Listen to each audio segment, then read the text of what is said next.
Good afternoon. When you think of starting your practice, so this is one thing which you have to plan. That is how to fix your surgical tariff. So I feel there are two ways. One is the actual way, costing, doing a costing study and analyzing that, and then based on that making your profit package. And the other more simpler method probably comparing with other similar hospital packages. So when you are talking about the comparing, so if you have, when you start a practice in a place, so it may be a rural place or it may be an urban, it may be a city. So if it is a city, then there may be other hospitals in in that city, which may be something having the same facilities that your hospital has, having the same ambience.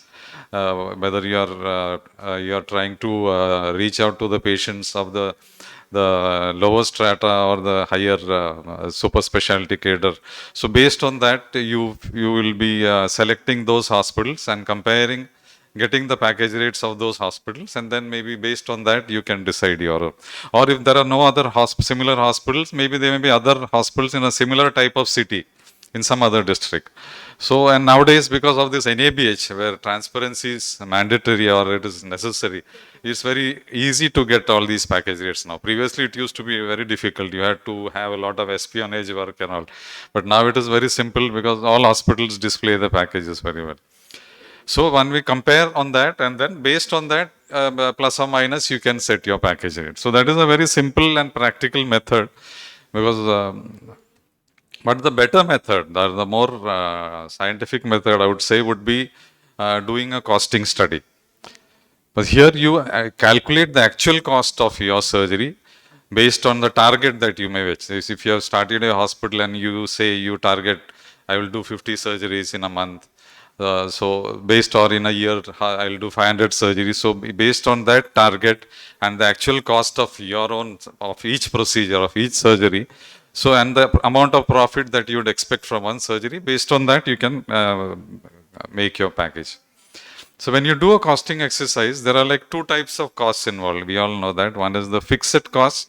Fixed cost is something which you have to pay these expenses, whether you operate on one patient or you operate on 100. The rent that you pay for the building, like most of us start in leased property. And labor is a very important cost because that again, your salaries and labor, that cost will always be there, even if you operate few patients or you operate more. Electricity, your equipment, depreciation of the equipments and other support services that you have. Whereas the variable cost, of course, will depend based on the number of surgeries you do. That is the IOLs and medicines and consumables that you use. So that is going to vary depending on the number of surgeries that you do. So there is one small table which will show you how your cost, your profit will change depending on the number of surgeries that you do. For example, if you do have a cataract surgical volume of say 500 and the fixed cost per surgery comes to say 8,000 and variable cost 2,000, then the cost per cataract would be 10,000. And on top of that, if you say you want a profit of 30 or 40%, your cost, you can package it as 14,000. So your profit is 4,000. But if your volume say increases, say the next year increases to 1,000. So with this small increase in volume, you may not have to increase the space or you may not have to increase on your number of staff. You can still manage to with the same number of staff and the same place and same equipments. But you find here that your fixed cost per cataract comes down. It comes to half. If you increase the surgical volume by double, it comes to half, 4,000. So your proportionately, your total cost per cataract comes to 6,000. And if your package rate is still 14, your profit would be almost 8,000. Similarly, as volumes increase to a particular level, after a particular level, of course, you will have to increase your space, you will have to increase your number of staff. But what is important is the optimal use of manpower as well as space. And then your profitability will definitely increase. And doing a costing exercise actually is a very cumbersome process and it's not possible for most of the time we will have to take the help of a chartered accountant because here you have to take into account each and everything, like right from a small thing like a wire speculum, your towel clamp or your needles, your tooth forceps, phaco choppers, everything. And the life you have to decide of those equipment. Normally, if we say it's a life is 2 years, and based on that, we have found that in a phaco, for one case of phaco, the cost for small instruments, micro instruments, comes to 144 rupees. Consumables, similarly, you have to take the cost of all syringes and blades and caps, wrinkle lactates and phaco tips, right up to phaco tips, phaco sleeves, your sterilization things, consumables like ETO indicators, Y indicators. So everything this is for our hospital, for the amount of surgeries that we do, we have found that the cost comes of all these consumables comes to some 1,500 rupees per phaco surgery. Labor is the one which contributes maximum to your cost because ours is a service industry. So we need to have a lot of staff to give a good experience to our patients, to see that there is not much of waiting time, to see that each and every patient goes happy. So we need to really invest on the labor. And right from the surgeon, the anesthesiologist, OT staff, daycare staff, optometrists who do your biometry, all those things have to be considered, your counselors, housekeeping staff. Even your insurance staff, even the salary of insurance staff will contribute to your surgery. So this will come to around 3,000. In our case, it comes to around 3,300. So which is contributes maximum to the cost of cataract surgery. So when you compute all these things together, that is your consumable surgical instruments, your calibration, your labor, manpower, equipments, your furniture, indirect depreciations. So this was all done by a chartered accountant. So in everything, the total cost of the surgery comes to around 10,700 in our case. This is for our case. For each hospital, it will be different. For the number of surgeries that we do. So it comes to around 10,700. And if we package, this is for a Indian hydrophobic lens, phaco foldable. And if we have a package rate of say 15,500, then our profit is 30. When we decide that we will have a profit of 30%, then it will come to around approximately 5,000 or 4,700 is a profit. That is, this profit is before tax because you have to pay tax on this at the end of the year. So this, whether it is 30, 25 or 40, that you have to again decide based on the charges of the other competitor hospitals, because you cannot decide just because I do 5 surgeries, I will take 60%. That is not going to work because your patients are going to go to some other hospital. But generally in eye hospital, the revenue comes from surgeries. So it is important that while your OP and all those things may not be very high, so you should have a decent profit keeping in mind your comparative charges of the other hospitals. So this is the way of making the surgical package, and then you can increase your profit while maintaining the same surgical package by cost containment strategies. I think every institute should have this in their DNA. It should be in the culture of the organization to reduce unnecessary costs, right from small things like switching on off the fan when you go out of the room. Not only you do it, you have to be as a role model, but you see that each and every staff in the hospital should be having that culture. That is not only for the hospital, that is also for the nation actually, where you are trying to conserve energy. So small things like that. And then manpower planning is very important. So if you are depending on the patient load, say in your daycare, if you are going to see only 10 patients and if you have 5 people looking after there, that is actually waste. So based on your workload, you should have the manpower. So that is very important because the labor, I said, contributes maximum to the cost. Then care of equipments. A life, say you buy a automated perimeter, its life if you look after it properly with good AMC and good care, you can use it for almost 8 to 10 years. In our hospital, we are using that much. Similarly, good systems and procedures, all this will help you in the optimal use of resources so that your cost will come down marginally, so that proportionately your profit will go up, so that you can afford to have lower surgical packages. So this is in short what I wanted to say about how to plan for your surgical package. Thank you. Thank you, Anu. Good talk. In my private practice, I used to tell like the way to sell the package is to tell the patient whichever financially you can afford, please take it. That it really helps, and once we tell that, they feel that we are on their side. Then slowly, actually, you can, this lens is better, so something you can tell. But always when we tell that, depending on your financial thing you can do, they feel very much comfortable in there rather than telling this is the best. If you don't do this, this is not good. Anyway, that's one thing. Anyway, excellent talk, Anup. Next is Key to Patient Counseling by Dr. Alex Baby. At the outset, I would like to thank KSOS and Radharamana sir for giving me this opportunity. And the main objectives of counseling in eye care are to enhance the awareness about the eye disease, to market new services and products, to reach patient expectations, and most importantly, to boost up patient compliance towards surgery or treatment. So I'll be talking about cataract surgery counseling, which is the most commonly done counseling in any hospitals, which is most challenging because of multiple options involved, and if properly done, it is the most rewarding counseling. So the counseling, most important person is the counselor. He should have a basic knowledge about the eye disease, what is cataract, and other systemic disease involved, about the surgeries, the complications risk involved, type of implants, advantages and drawbacks, and costs and benefits. And the counseling should be a good listener. It should be a pleasant person and flexible. It should be empathetic to the patient and non-judgmental, not prejudiced attitude, and tolerant. And most importantly, he should have, or he or she should have a sound common sense and communication skills. So, who can be counselor?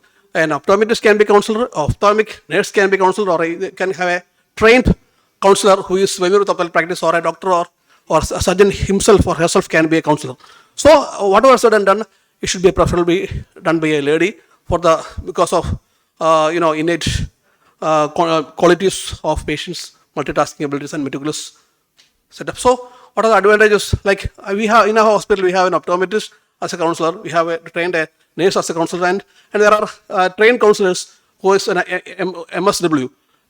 So, like each profession has their own advantage. Optometrist is well versed with refraction, and she knows about she do a good IOL counseling. She knows the advantages and drawbacks. And about the staff nurse, being a nurse, she knows about the surgery complication risk, and she's more empathetic with the patient. And this pre-op fitness counseling is best done by nurse. And trained counselor, they are trained for the job, so the better communication skills. They are more worried about the economics, and they will try to promote higher packages. And our ideal counselor should have all these qualities, but in practically it is difficult. So regarding the doctor counselor, there are exceptions. I make a very poor counselor. So we have no less patients. We are so egoistic, so difficult. We find it difficult to answer irrelevant and silly questions, which we think silly, not the patient. And we have to face a lot of embarrassing questions regarding cost type, which I found it difficult. And we are too much worried about the complications risk. A patient comes to you, we think about the risk and complications. So outright promises cannot be made. So let them be made by our counselors. So when a patient comes to you, you should be prepared. We know by the time they come to us, we know, like looking at the records, we know about the details of the patient's type of cataract, whether they have astigmatism, whether they have other ocular diseases, and details about other eye surgery. That's very important because where it is done, and like how is surgery like, and about the drug history and systemic history. And aware about the counseling room, it should be a very cozy place near to the patient waiting area. It should be comfortable. It should be good chairs, and it should be equipped with posters, models, computers, etc. And in our counselor is she's a optometrist. We have an equipment like biometry and keratometry in the counseling room itself, and immediately she will go for this scan, and that makes the counseling easy for her. And whenever we design a room, a hospital, importance should be given to the counseling room. That is very important. And start with a chat. With that, we'll get an idea about the family status, socio-economic status of the patient, and expectations of the patient. So, I want to drive, a 80-year-old person tell, I want to drive at night. So, you can keep that in mind. And you want to read attitude of the patients, where they are the misers, they are really care about their parents, or they are just, onlookers. And who brought the patient to the patient. So, the patient's father or mother or brother or a relative has undergone a procedure in a hospital, and they are coming to you. That means they are happy patients. So the counseling is easy for you. So how does it start? How do you start the counseling? This is what starts from the basics. The dictum is nail the basics, details later. So even the most educated person, like a professor or a software engineer, he does not know. He may not know what a cataract is. So he is aware about the cataract, but so he should explained the disease with the help of models animations, and you can put a word on the surgery. We are doing phaco. Phaco is something which is a very commonly done case, but it has its own complications, but it is very, it's very less. And you should, this is the time where you have to tell good word about the surgeon. The surgeon is so and so is doing surgery. He has a lot of experience. He has worked there. He was working in Angamali. He was working in the different places. He was trained in such a place. And we have the best equipments with us. We have been operating with maybe the Alcon Surgery in gold. So we have a picture of that mission there and the facilities, etc. And then start talking about IOLs. First, then you go for IOLs. So every hospital has a long package list. Before the dictum was lesser the number of packages will be easy for the patient, but it is not possible now. The advent of monofocals, trifocals, and UDF and torics, and minimum 12 packages will be there in each and every hospital.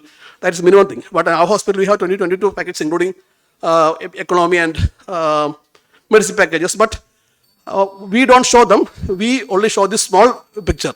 So the basic IOLs, we talk about the basic IOLs, monofocals, trifocals, UDF, and explain the benefits. We don't talk about toric then we see the chart or the record, and if the patient is having astigmatism, then we mention about the toric, then only go for company and cost counseling. So, explain about the IOL in detail, which we had done already, and talk about the advantages. Use only positive words, no negativism. All the IOLs in the hospitals are good. They'll give you 6x6 vision, full vision. But if you use this particular type of IOL, vision will be sharper or clearer. Or if you, everything is a safe procedure. If you use a preloaded one, it is more safer. So, you should tell like that. And you always use models or computer animations and brochures. And always there is a confusion regarding Indian and important things that we have to clear out, telling that Indian is good, it's always good. But this is the important one, is worldwide people are using that. It's a time tested one, you can tell like that. And irrespective of the socioeconomic status, you have to give all the options. So, like what they say, you cannot judge a book by the cover. You cannot judge a person by his appearance. A person may be poor, but he will be willing to pay for his mother or father. But opposite, vice versa is also there. And adamant mentality. So my father has been fixed with this IOL, so I want this IOL. My brother, no, not like that, sir. I know you are like your father is having good vision, but that time this type of IOLs were there. Let's just were not there. You take time to explain about the IOLs even to the most adamant person. Then you go for the cost counseling. Because by the time you have already explained about the benefits, you know about the you have an idea about the economic side of the patient and mental side of the bystanders. Then explain the package concept. So a patient, this the surgery cost 30,000 rupees. 30,000 rupees. So no, this is not the cost of the IOL. This is the cost of the procedure. So we do surgery, the surgeon's fees, theatre charges, all this, everything is included. That package concept should be there first. Then you have to make sure that there are no hidden charges. Even the richest person will maybe sometimes irritated if they have some hidden charges or unexplained cost at the end. So after surgery, there will be some charge for the like anesthetic cost, there will be extra, or for medicines you have to pay. Everything should be transparent that time. And if the patient is having an insurance policy, do your maximum to avoid that policy and direct the patient to the insurance officer. That is headache of insurance officer. Counsellor cannot do more than that. Then they have chosen a IOL. Make the patient happy and confident about the IOL they have chosen. Otherwise, they will be irritated. They will be confusing, and they will be asking about the IOLs even at the time of surgery. So which is good, which is bad. They will keep on asking. So complications. Some people will ask about complications. There are complications. I think, in my opinion, counselor should avoid the question or passively answer it. And if the patient is they are persistent, send the patient back to the doctor, telling that this patient is having some doubts. I think for clearing the doubts about the complication, doctor is the best person than any counselors. So pre-op counseling, we have to do some pre-counseling in some case. Suppose pre-operative cataract surgery, OCT macula is a common thing which we do for every patient. So a patient is advised for or planned for fixed for a monofocal, trifocal lenses. Then patient is having an epiretinal membrane or a macular lesion. Then we can send the patient to a retina consultant and discuss with the retina consultant reconsider the choice of yours. Sir, it may not be possible for you. That increases the confidence of the patients in your institution as well as in the counseling. And same with the speed of spectra for all the patients. If there's a correlation, or you can tell that you may need viscot and keratometry. Keratometry, so like the initial refraction may not show the correct keratometry. So if you do keratometry and if you find the astigmatism maximum is high, then that is the time you need to reconcile for toric. So medical fitness counseling is one of the most important things. Like repeat medical history and history should be asked by every every counselors, and BP and blood sugar should be monitored for every patient who tells, I am okay, I have now the disease. And this helps the counselors should direct the surgeon for giving the referral letters for the right physicians. A patient is a nephrologist and you're giving a referral letter to physician may not help. So, and always, we are all practitioners, always, if a patient is asking for a physician or a suggestion, then you send the patient to a physician or institution who are familiar with you, and we will send the patient back to you. When we said if you send a patient to some hospitals, they will not come back. They will get it operated there also. You should know about that. Conclude. Yeah. So one last slide, sorry. Okay, sir. So that's not end there. Even during the day of surgery, they have some roles to play. On the day of post-op, so counsel is the most important person. They have to communicate with all these people and keep the counselors happy. You should pay them well, and incentives. I suggest incentives for each counseling, and we should have standby people and keep them happy. And you have to customize your counseling just like you customize other things. Thank you for your patient listening. Thank you so much. So nice talk by Alex. I am of the opinion that counseling has to be done by the doctor only, because I do it, whatever be the crowd. It's a one-man show for me, but still, because you have a rapport with the patient. By the time you finish, you know everything, as you told, a lot of points.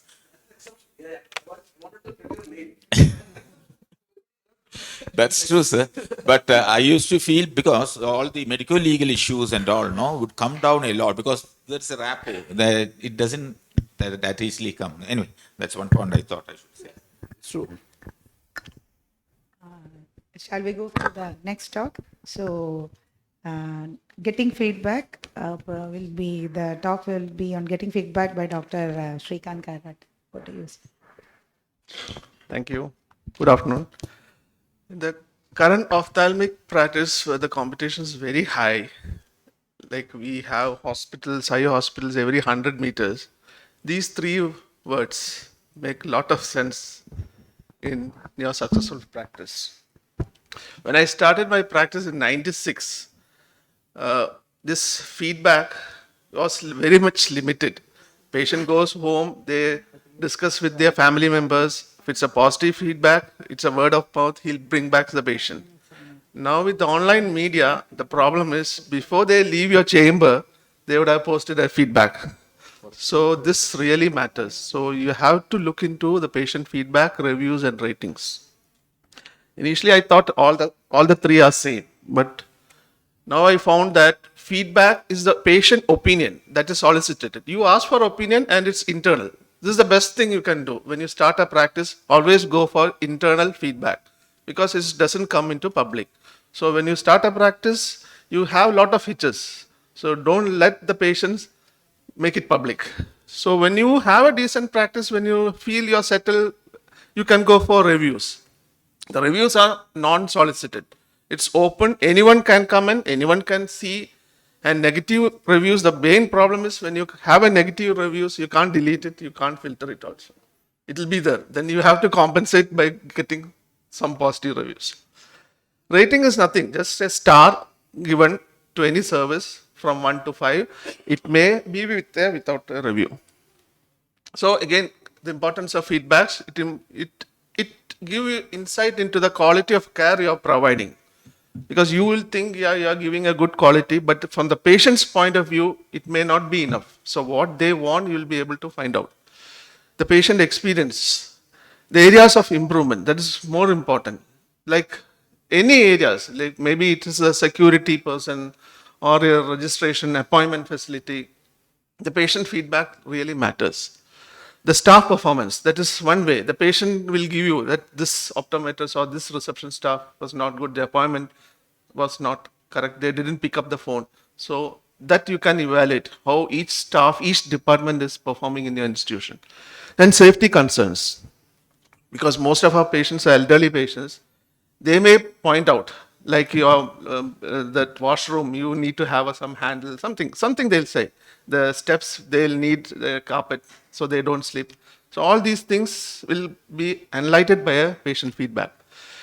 Then it promotes the accountability and transparency and positive reviews. It adds to your practice because it increases the reputation, especially the online positive reviews. So these are the areas which you can cover, like it can be in the appointment, registration experience, waiting time, the facilities maybe your lab facilities, that counseling department, all the departments, communication at various departments. So the patient will give you insight, like what are the areas. So you can have a feedback just concentrating on the communication part. Then the surgical experiences, the experience with the opticals and pharmacy, how they were with the billing process, waiting, everything. The follow-up care after surgery, whether they were called, all these matters. These are general in how you collect a feedback. This is the best option is the offline feedback, direct. As I said, it is internal. Nobody else knows. Only our team knows what is happening. And there are various methods of collecting it. You can have the age-old, that form which we can fill, the suggestion box, visitors. Now they have so many softwares generated. Even your EMR can generate a feedback form. That is also possible. Then collecting feedback from the staff. This is very crucial because you have staff at the various points. They'll tell you, especially your security staff, housekeeping staff, they'll tell you what the patients are talking after their consultation. So you can have to take all these feedbacks. And the social media, the possibilities are endless. So these are the various methods by which you can generate a feedback. You can have SMS-based feedback, email. QR code is one way. You can have QR code facilities at various points in your setup. So patients can just scan and give the feedback immediately. And it becomes internal also. But it should be very user-friendly, concise, and should cover all points where the patient comes in contact. And open communication. When the patient comes for a review, you can have, when they are waiting after the dilatation, you can talk to their bystanders, the patient, how they feel about it, what are the scope of improvement. That's how various method of collecting feedback. Then you have to set up a group. It will include all the key staff members, doctors, everybody should be involved. And choosing the feedback tool, as I said earlier, you have to decide which is best for your option. Then alert system, especially negative feedback, don't ignore it. Act immediately. Before you lose the patient, you have to act and give a corrective measures. Sometimes you can win back the patient back. And always resolve the issues. This is sample feedback. This is a method of analyzing, giving priority and improvement and continuously evaluate the patient. These are the challenges. You don't have enough staff, time, and anonymity concern, resistant to change. That's a major factor. In conclusion, if you improve the feedback system, you can improve the patient care, build trust, helps understand what a patient wants, and boost online reputation. Thank you.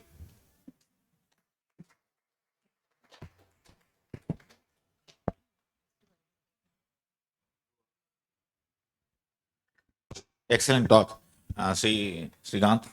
One point which I really love, which you really explained, was that negative feedback has to be given all the importance.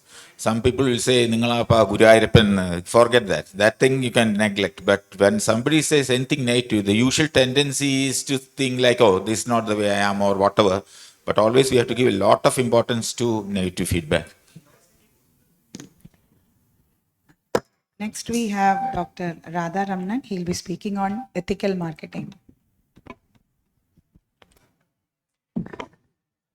Good afternoon. Actually, ethical marketing is, when you talk about ethical marketing, is a really questionable thing. The question is, what is ethics? There are so many definitions. Examine the rational justification for our moral judgments. You can find out a lot of definitions in the things. And the marketing also, we will see a lot of definitions. Refers to the activities of a company undertakes to promote the buying or selling of the product. It includes advertising, selling, delivering product to consumers or other businesses. So when you combine it, that is a question comes. Ethical marketing is given when you promote a product, service or brand in a way that aligns with your values and morals. Here is an important thing. Here it is written your values and morals. But your values and morals should be with your patient's values or other people's values and morals. So we should not make inflated claims, practicing transparency and openness and things like that. Our challenges are there is no definite definition or guidelines. So everyone will interpret it in a different way. So there is another problem is every hospital want to increase your patient flow. So when you want to increase your patient flow, it happens in a different way in different hospitals. Suppose it is a doctors, they have a way. If it is run by the corporate or other people, MBA people or some other people, their ethics will be totally different. So then you have to face, suppose one hospital is facing they will say, suppose a doctor run hospital or some other hospital having a strict ethical practice, then he has to face some other practices. Sometimes he believes that it is unethical, but what is more important is what the common people believes. So how will you market it? There are basically, you are all aware, there are two ways when hospitals, eye hospitals are marketed. One is the direct way and second is the indirect way. Direct is advertising. You can have packages, surgical or executive tests, offers, commission agents, all these are possible.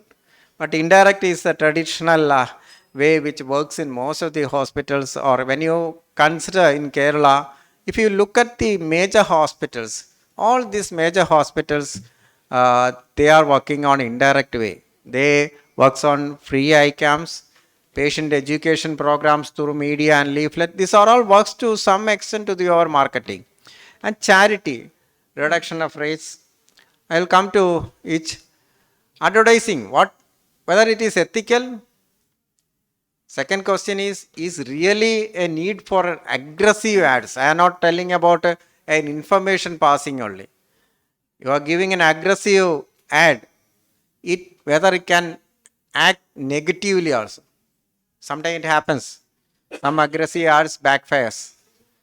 So legally coming, a medical practitioner is permitted to make a formal announcement in press regarding the following. This is a legal thing you have to understand. On starting of a practice, on change of type of practice, on changing address, on temporary absence from duty, on resumption of another practice, on succeeding to another practice or public declaration of charges. There is an excuses to find out when you give advertisement. You have to be careful. If you find this thing, you won't be in trouble and legally questioned. Regulations under the National Medical Commission Act, the new one, 2011, prohibit doctors from advertising themselves. But corporate hospitals has got an excuse.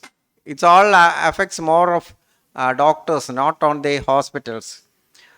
But this is a news report from New Delhi. Two-judge bench of the Supreme Court on Tuesday, that is last month, October 10th, issued a notice on writ petition seeking directions for the regulation of advertising by the corporate hospitals.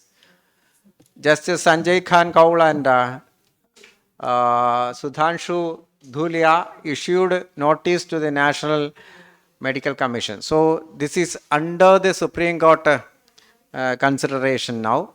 So packages, when you are telling surgical packages, as Alex was earlier mentioning about all this thing, whether we have a problem with mentioning everything on IOL cost, and sometimes it backfires. Executive screening, we have to do it carefully. And there are so many family packages coming. These are all the present day scenario. Family packages comes, one person is operated, the other family members get it free. Then we have a festival packages. Then everyone having ophthalmic day celebrations, World Sight Day, glaucoma, all these things having packages. Offers, I don't know what to talk about offers. Sometimes it affects negatively. I think this is my experience. Most of the offers backfires. Commission system, we can give commission to the patient, to the agents, to fellow doctors, and to any person to get the patient. But this is, you have to think clearly what you want, and you have to, more importantly, you have to think what others will think about you. Okay, camps most established in there is unhealthy competition of camps by the hospital is a very, very important thing nowadays. Patient education leaflets all gives you lot of importance and publicity. Charity other than eye camps also is, then the flood situation, even KSOS was a forefront in all this thing. The question now at present is whether the aggressive marketing by one hospital affects another hospital. What do you think? Sometimes we think that it affects the other hospital, but you have to think sometimes it enhances the other hospital also. So don't worry about a aggressive hospital marketing. It will help after some time to you. Thank you.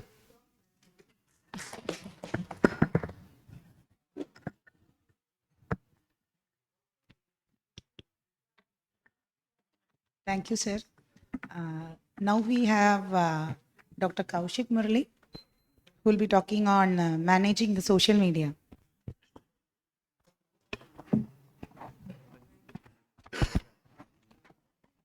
So here we're sitting in a room discussing how to market, how to do social media, while most of us would probably think that we should rather be seeing patients. So once again, I thank KSOS for this invitation to be a part of this IC. Dr. Srikanth and Dr. Radharamanan have kind of made it easy, setting the context for what marketing is and how important social media and the online presence is. So we need to understand that social media is an animal, and this is an animal we need to understand. All our patients invariably are using social media. It allows us to communicate one-on-one with them. It is extremely cost effective because you can actually target it rather than do a paint and spray approach where you're doing something in the city. It allows you not just to sell, but also to showcase activities, accomplishments. You can promote you can do promotional activities, you can attract colleagues that you may want to join your practice, and it allows you to showcase testimonials. On the flip side, there always is a risk that the database that you have can be shared, can be sold, everything is available. There can be a false narrative that can come out. Information that you want to be held close can get out, and it does take time. And today, with the social media coming in, again, patients are going to refer to it and land up. We've had patients ask questions on ChatGPT as to when their scleral buckle should be removed and sit and fight with our doctors. So, there is not far where this is going to become a routine practice for us. When you look at social media per se, it allows you to, one, attract new patients, it allows you to raise public awareness, and three, more importantly, it allows you as a communication channel to actually showcase what your brand is. And consistency in doing all of this becomes very, very important. All these three, irrespective of the size of your practice or whether you're starting off your career or you're way ahead of it, continues to hold good stead. When you look at social media platforms, there are a dime a dozen. These four probably would be the most relevant. To put it in context, Facebook is similar to having a notice board. So it allows you to inform about various sessions that you're having. You can have a Facebook live session where you can interact with various people. You can give updates about seasonal outbreaks that are happening in and around your community, or even something as simple as saying that the road to the hospital is blocked or there is some construction going on. Use a rear platform. Twitter, or what is now referred to as X, is more like your breaking news platform. It is great to post about newspaper articles and repost it into that. It is great to post about accomplishments that you may have, awards that you won, or something, some VIP patient or some celebrity who's walked into your clinic. YouTube is again something that all of us access to. This is your own personal video network. You can upload whatever you want on it. You can humanize it to the extent, if you're somebody who has a passionate hobby, to sharing videos about surgical procedures, to patient testimonials, to whatever you think is relevant to patients or potential patients and would enhance your own reputation as an individual. The last platform, again, I don't see too many of us doctors use it, is LinkedIn. This is a peer-to-peer platform that connects professionals. It will connect you to professionals outside of the medical fraternity and will actually help you in building those networks.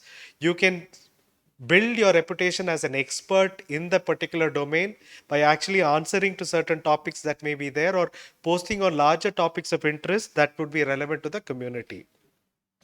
The current trends that we've been leveraging as an institution and that hold good is currently video sells, or video is what attracts people. The attention is going down.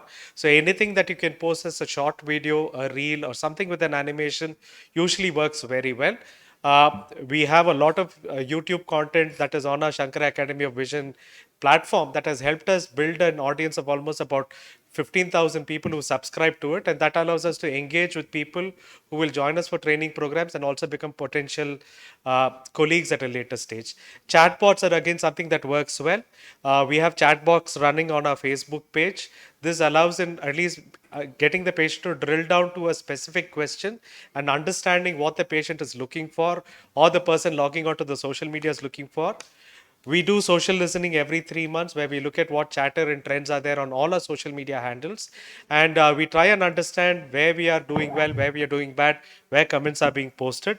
Influencer marketing is something we've not done. But some of our colleagues are influencers in the field, and we try and get them to post on their own personal handles and share it with us.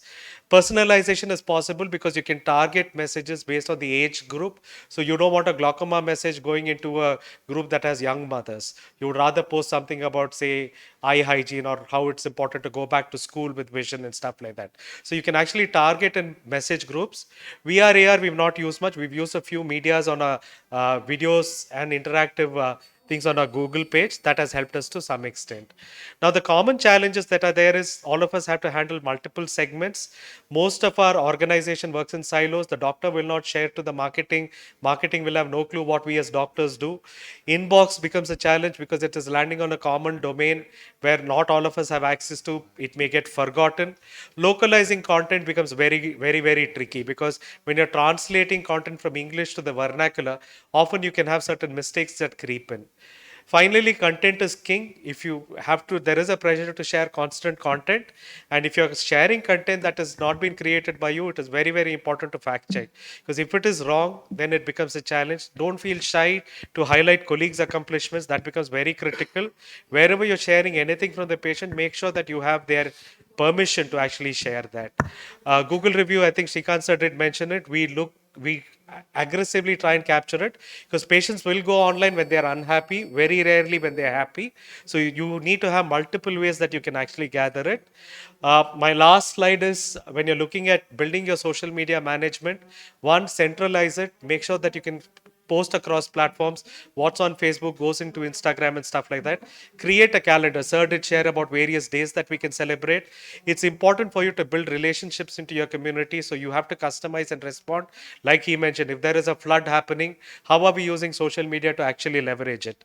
So we set up a collection center for the Kerala floods in a hospital in Bangalore, and that made us extremely popular in the community, as though we were there for the community at that time. All we did was open out our doors.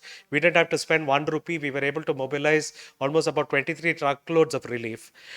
You can improve your brand reputation. Google review is something you can't wish away.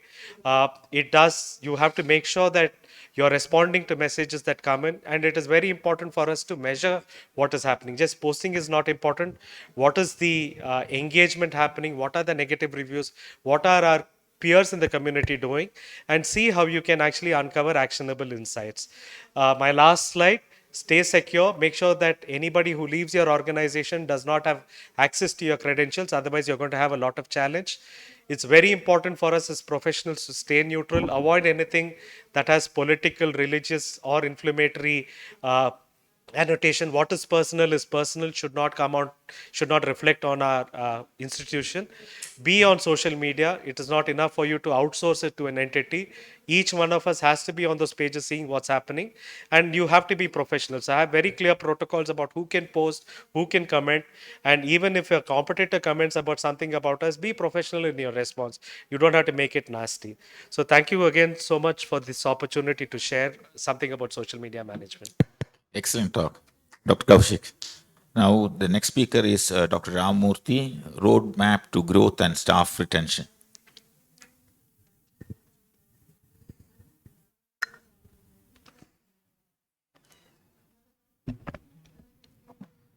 Thank you for the kind invitation to be a part of this very well designed session.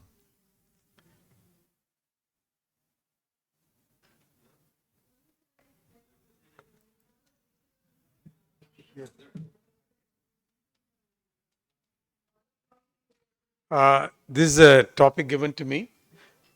Can the entire slide come in? Okay, roadmap to growth and staff retention. And all of us is used to investing on equipment, instruments, reinvesting, renewing them, sometimes even unnecessarily, all to take care of these 2.4 millimeters of that's under our domain. But what we need to concentrate is the team which is going to put all these instruments to use. I often believe that no general can fight his battles alone, and whatever you have achieved as a team, however big it is, it's whether it's a 4-member team or it's a 1,000-employee institution, is all because multiple people have performed their roles optimally. And I believe the strength of any organization lies in getting this team together rather than the infrastructure, the equipment that they acquire. Once they have a team which is responsive, which shares the vision of the leaders, then obviously that organization is going to make it. So what are the measures? I'm going to talk only from practical experience. Obviously, there are several other ways of doing it.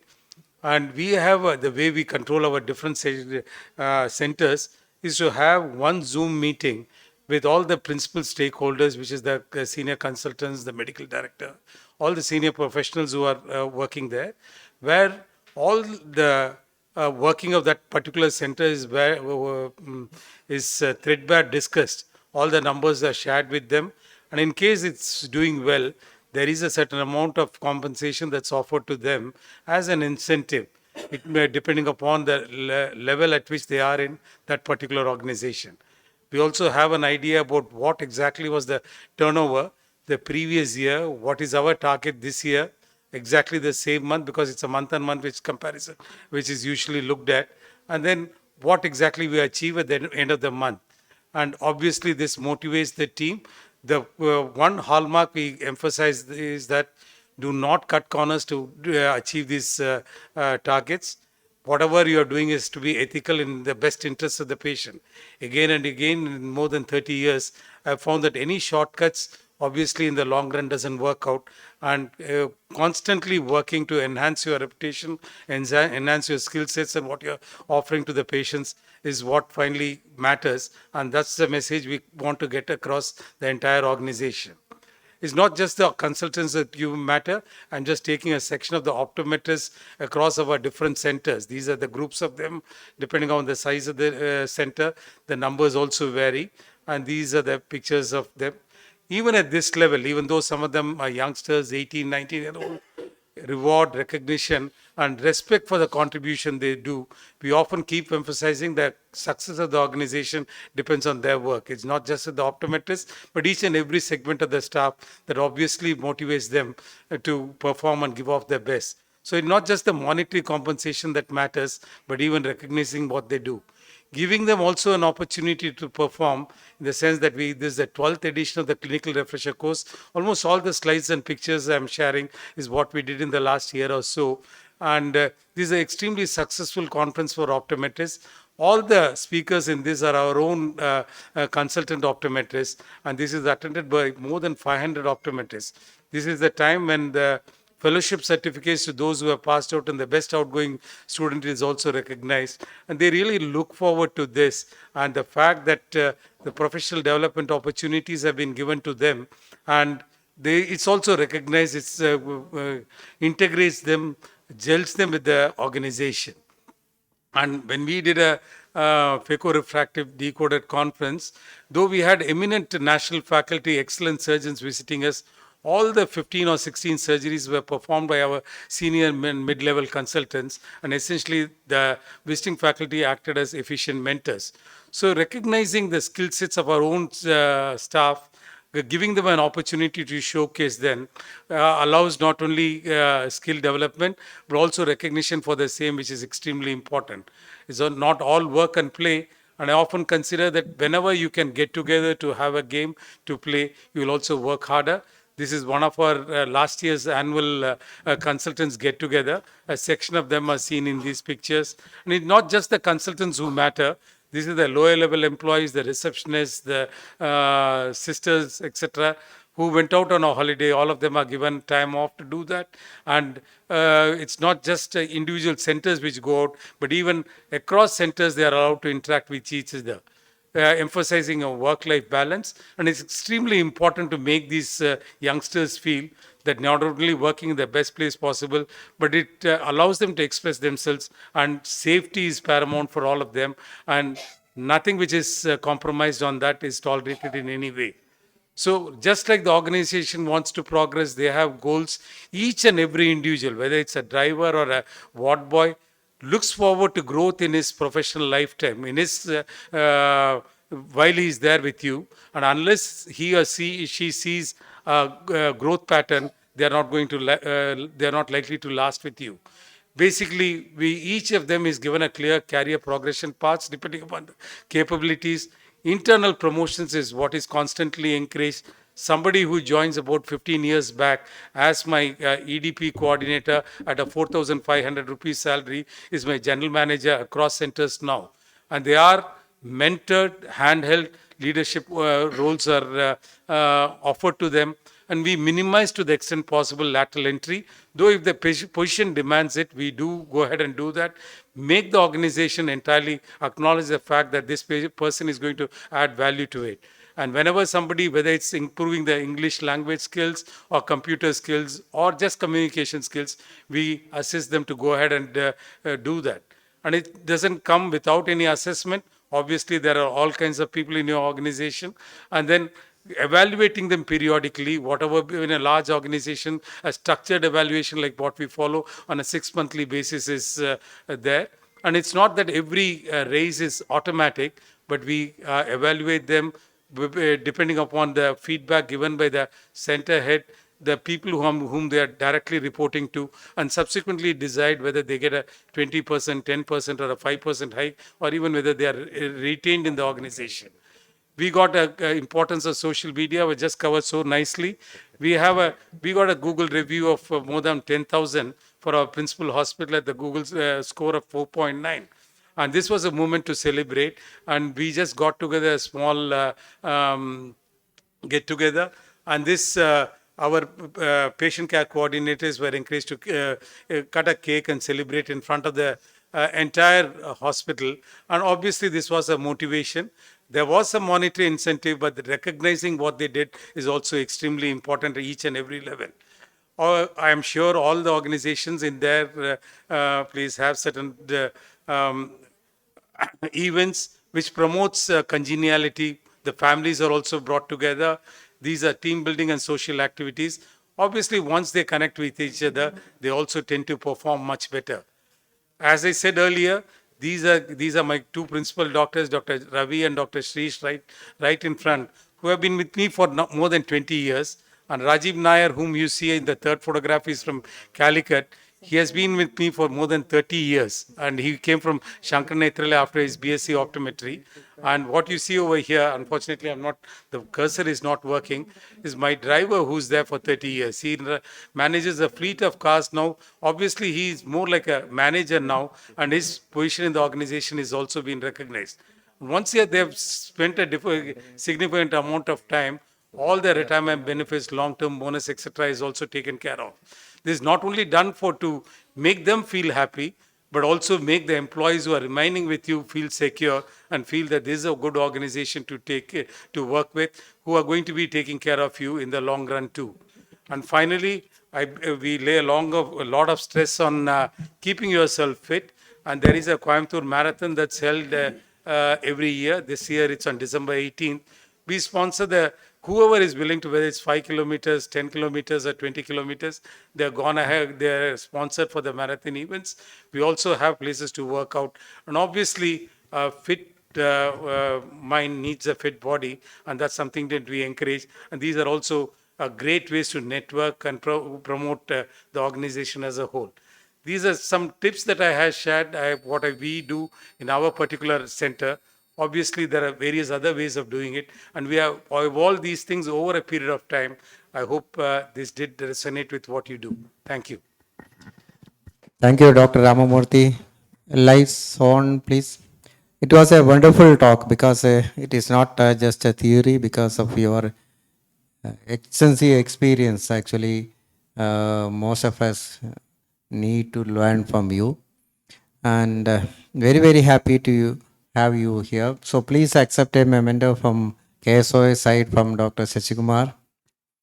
And actually, the next talk is by Dr. Basin. He is the, thank you, organizing secretary. He is trapped there, so we cannot reach here. So even our time is up. Any questions to Dr. Ramamurthy or any other person? I think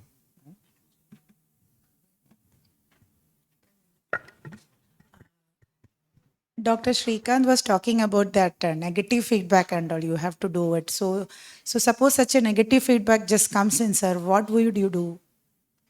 ASAP. lights in the switch area.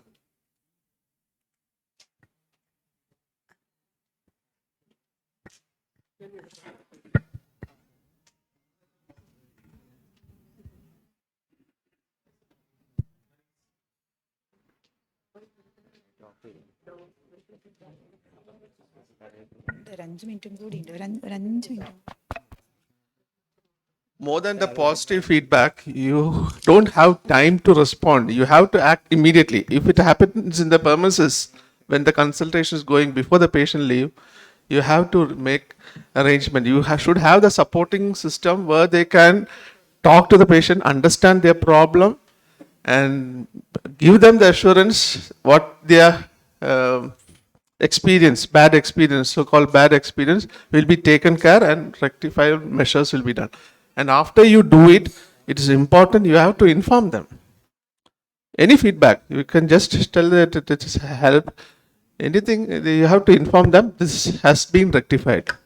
So you may be able to retain that patient back. It's more important, more than the positive feedback. Yeah. Yeah. Inform them. Yes, correct. They can be deleted. That's what I was asking. Like, so you can actually ask them to delete it once that has been rectified. But then many times it is anonymous. They won't be very difficult to trace them. Then you can't do much because it will remain there. Yeah. Even if you have 500 good reviews, one negative, it will remain there for a long time. And most of the problem is you don't respond it immediately. There is no backup team to respond immediately. Any review, positive or negative, that's what, if you're going online, you have to respond. 24/7, you have to be there. So this is the problem. Some of the creator reviews also will be coming. So that happens from both sides, from some other people and also from this some particular persons and the hospital. So it is very, very important to have a good contact with these people. And you can also have actually it's not that wrong to have a good reviews, and you should learn how and which reviews remains on the top. It depends on the keywords and other things. Just write something, it won't go. So there are so many keywords you have to learn, and you put a better reviews that will come in the other. That is another method you can do it. Yes. If there is a minute, there are many senior doctors here with having many centers and big centers working in big cities. So, sir rightly told about taking care of the staff. That was a very, very well highlighted point because we always think of patients, social media. So, the few problems we face, I just want to know in a gist, how do you handle them? One is, sir told he takes them for picnics. I have seen Dr. Shrikant Karat routinely arranging, and I have seen Madam arranging games for them. So is it all this or financial? Like financial, how frequently we should give a hike, and what is the grade of hike? Based on city, I know it changes. And another problem we all face now, especially in big cities, also Coimbatore, maybe Calicut, there are many competitive eye hospitals coming up. So one hospital tries to poach on the team of the other hospital. So again, ethics, as Radharaman sir, is it ethical or not? And if a doctor or a staff tries to leave, what should be our attitude? Should we fall at his feet and no, I'll give you a hike, you come back? Or if you want to go, you made up your mind, you go. So what should be the attitude? So these two things, I just wanted some expert words in just a minute or two.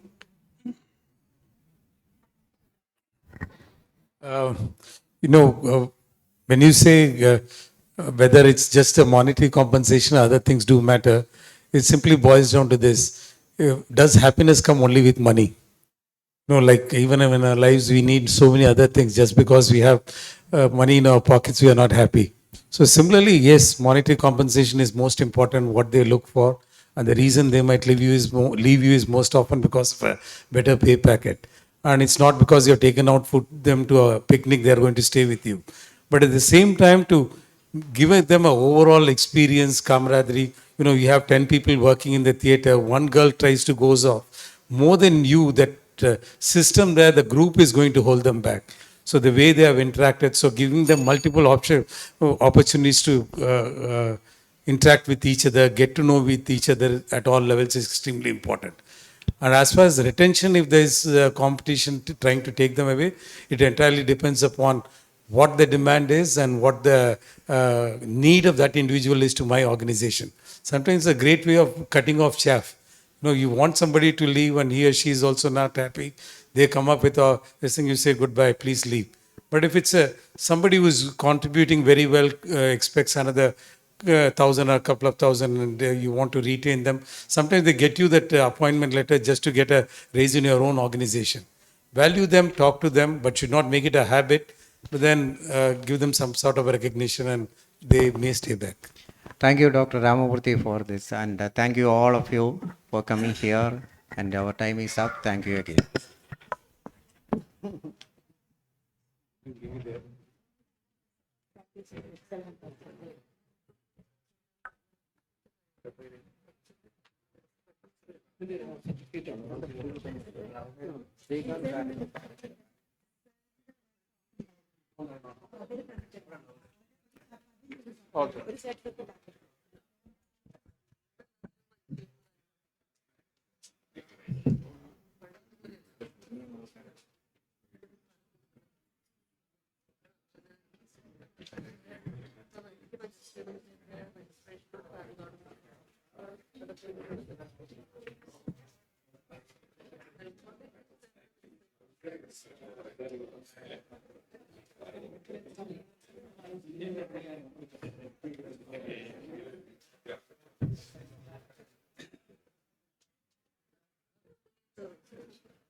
Good afternoon, ladies and gentlemen. We have a session coming up. All you should know about the premium IOLs. I think whatever good surgery you have done, I think the patient is going to see through the IOL you have put it in the correct power. So this is very important to select the right kind of IOL and how to counsel the patient. We are going to have the first speaker, Dr. Chandragan. He is speaking on patient selection and counseling for premium IOLs. Dr. Chandragan, please.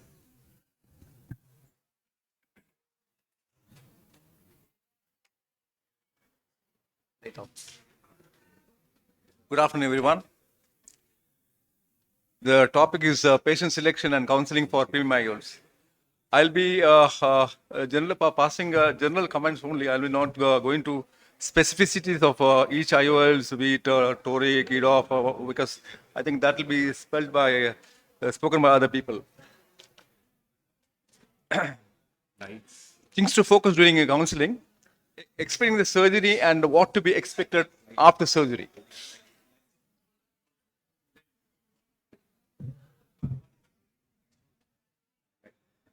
Then discuss the benefits of cataract surgery. Manage patient expectations. Address any patient concerns. And of course, provide post-operative instructions. In this aspect, I would like to divide my talk into points to focus during counseling and what is right for whom, patient selection criteria. Points to focus during counseling. Explain surgery and what to be expected after surgery. Explain the procedure and what they can expect before, during, and after surgery. Provide with a clear understanding of what the surgery involves, how long it takes, and what they can expect in terms of recovery time. Patients should be made aware of any potential risk and complications associated with the procedure.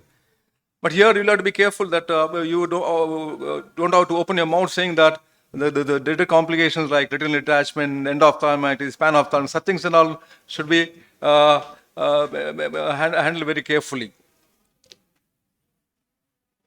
Explaining surgery and what to be expected after surgery. What to do if they experience any issues in the due course of the surgery. The benefit case, discuss the benefits of the surgery. Patients who have cataract often experience significant vision loss, which can impact their daily activities and quality of life. Cataract surgery can improve and reduce the risk of falls and other accidents, making it an important procedure for many patients.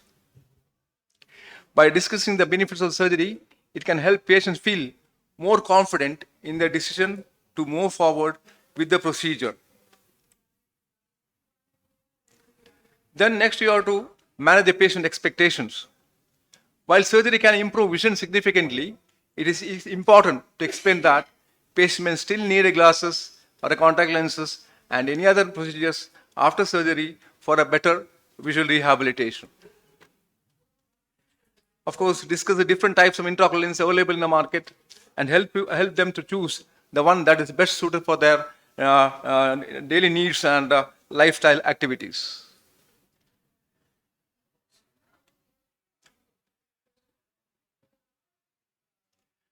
By setting realistic expectations, you can help patients avoid disappointment and frustration, and they can be a good ideal candidate for your surgical procedure. Then the important thing is to address the patient concerns. It is important to address the concerns and answer any questions they may have. Patients may be worried about the pain, the length of recovery process, or of course, the cost of the procedure. Addressing these concerns can help patients feel more comfortable and confident in their decision to have cataract surgery. Provide post-operative instructions. It is important to provide patients with detailed post-operative instructions to help them manage their recovery. Information how to take care of their eyes, scheduling the follow-up appointments, and experience any complications. By providing clear instructions, you can help patients recover more quickly and avoid any potential challenges and build a better ophthalmologist and patient relationship. Now the next division, that is what is right for whom, patient selection criteria. This depends on the patient's personality, the near far wherever you go, the value determination, preoperative refractive errors, young patients, ocular comorbidities, and previous refractive surgery. Selecting the most important implant for a patient can sometimes feel like making a match maker. While the patient loves the lens you recommend for years to come, will the lens enrich their life and support them in activities they love? Cataract surgeons say this process begins with a thorough conversation with the patient, and here at the end, the IOL selection process becomes easier, for the surgeon will come to know what best IOL these patients' options are. Coming to the patient personality matters best. How will the patient tolerate phototic phenomenon, or will he be willing to sacrifice some quality of vision in exchange for a spectacle independence? There could be easygoing patients, there could be demanding patients. Each type of these patients should be taken care individually and their expectations taken into account before you decide to implant an intraocular lens. Near, far, wherever you are, the patient's visual goals are key for selecting the appropriate optics. Prioritize seeing a distance, intermediate or near. Do they want full spectral independence, or are they okay with wearing glasses for some activities? We try to understand how patients want to use their eyes, and the best way to do this is by learning what the patient's daily life is like, what they want out of their vision. It could be monofocals, monofocal plus, multifocals, trifocals, EDOF lenses, CRV accommodating lenses. Value determination. Here again, the monofocals are usually covered with cataract surgery by insurance, but insurance companies don't provide premium IOLs. In that case, the patient has to bear the full expense from out of the pocket. Patient must understand that there's an elective portion to this as well as a medical portion. The more patients understand before surgery, the more empowered they are to make their own decision and feel like they are part of the process. Preoperative refractive error. One of the major factors to consider in IOL selection is, besides personality, is the patient's preoperative refractive error. Moderate myopes between -2 and -4D are used to taking off the glasses and being able to see up close.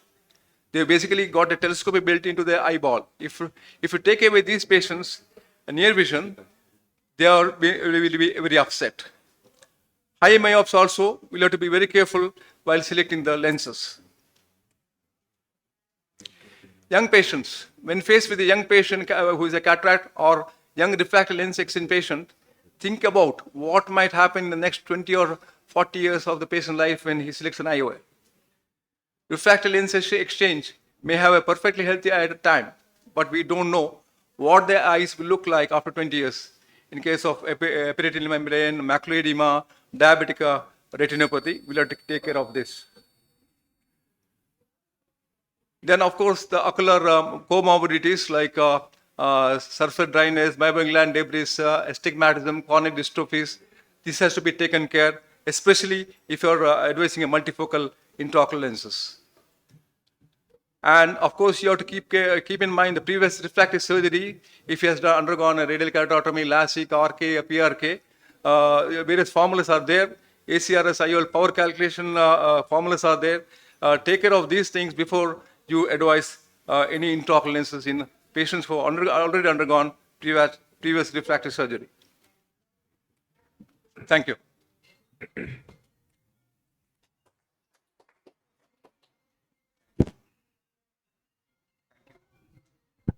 Thank you, Dr. Tandra, for the detailed counseling talk. Next, we will have Dr. Anish Madhavan. He'll be speaking on enhanced monofocals. Yeah, good afternoon, everyone. So my topic is on enhanced monofocal. You know that nowadays in your practice, most of the companies are coming and bombarding with one term called EDOF, and again, enhanced monofocals. Now we have a confusion which one to choose, right? So it's usually in premium IOL services, it is a tailor-made approach. You have to understand what's the requirement of the patient, and accordingly you have to choose. Otherwise, you will get end up with an unhappy patient. So first, you know what is each lens and what they provide. About the enhanced monofocal, if you visually see, there is no difference between the two lenses you see here. You can see two lenses. One is a enhanced monofocal, and other is just a monofocal. See, these two lenses look similar. So visually, it looks very similar. But how this enhanced monofocal work is, actually, it is nothing. It is just a monofocal lens. Just the 1 mm, the central 1 mm of the lens, the anterior asphericity is being made high order, or the surface is made in such a way that there is a gradual increment of power is given only in the center. You can see here, this green thing is there. Only that 1 mm area is having power. The rest is just like a monofocal only. So that area can give up to plus 0.5 to maybe plus 0.75 extra power. That is what is called as enhanced monofocal. Now, in my practice, I usually use the lens which is J&J's eye-hand, so I can only talk about that because that's my experience.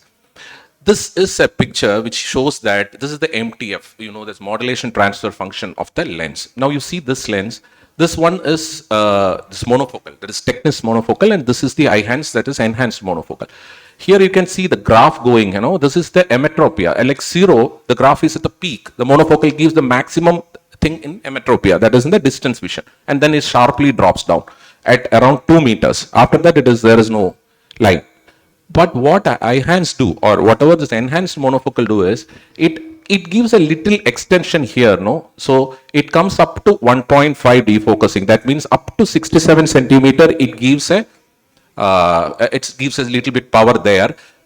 But there is a slight compromise in the distance vision, very slight compromise, which is negligible. But this area is good that the patient get around a 67 centimeter of intermediate vision. Never think that these lenses will give near vision. It won't give near vision, but at least 60 centimeter is good. Because for females, usually when they do the work in the kitchen, the working distance is almost 60 centimeter, which is a good thing. And again, nothing is done here. See, you can see whatever area taken from this distance has been added here. That's all. It's just taken and added there, and this area is the area where that extra intermediate power has been given. Now, I'll just show you, this is eye-hands lens implantation. Why I am showing is, you see this is a eye-hands lens, and there's nothing much difference. It's just like a Technis lens. Even if the sister gives you a Technis lens also, the surgeon cannot differentiate. So this is just like that, but the central area is having a power. And there is one more is there, Clarion is also there. This is from Alcon, but the Clarion comes with a preload. So this is the injector which usually they give. They have a CO2 gas is there. It is a self. You have just press it. The gas will push the IOL. This is the Clarion lens, and you can see just you push the puncture, it automatically the gas will push the IOL, and the delivery is very smooth in Clarion. See, the delivery is very fine. Both the lenses are enhanced monofocals. Now the question comes is, what is IDOF? What is the difference between IDOF? What IDOF is doing is, just look at this graph previous and compare with the previous graph. IDOF, what it do is, it adds extra power at this area and reduces the distance vision a little bit. A considerable reduction, contrast loss in the emetropia 0, and that area is been added here, so the graph has gone little more. So it comes to up to around minus 2. This increase in the depth of focus gives a more better intermediate. Maybe the intermediate will be about 50, and sometimes I have never seen in my practice that an IDOF lens gives near vision. Maybe, but they can give up to 50 centimeter. So here the intermediate vision is little better than the enhanced monofocal, but the contrast loss is little high in IDOF. So that's what I say. It depends upon what patient needs, and accordingly you have to choose. And how it works is, IDOF is usually, if you look at the lens, you will understand there is something different. So this is Symphony. Here they have the step pattern in the posterior aspect, and that step pattern is giving that diffractive elongated focal point. And this is how the Symphony looks like. So because of these rings, definitely the patient will have glare, and they have some kind of halos also. So and the distance contrast will be little compromised. That's in my practice I see. And this is VVT, the VVT lens of Alcon. You can here also you can see this is the wave technology they have used, and this wavefront technology also same pattern is there, and you can see this extra ring is giving more intermediate than the monofocal enhanced monofocal lens.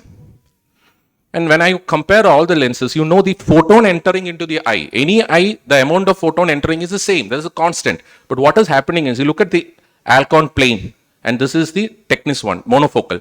This area is dropping here. But enhanced monofocal, this is the enhanced monofocal. So this area is being transferred to here. So that area is reduced and that is added here. In VVT, what happens? The same amount of photon is entering. So they have to adjust somewhere. So what they do is they adjust this area and keep it there.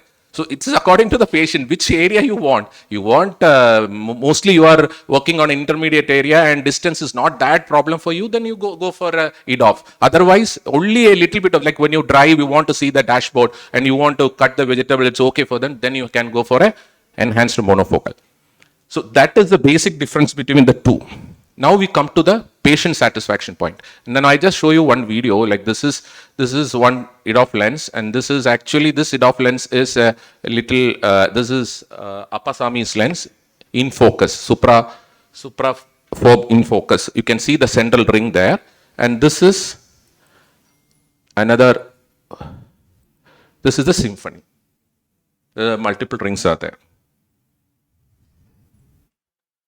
Now, regarding the patient selection, you look at this, many studies, I have seen many studies, you look at what they say is, here they have compared with monofocal, enhanced monofocal and EDOF lenses.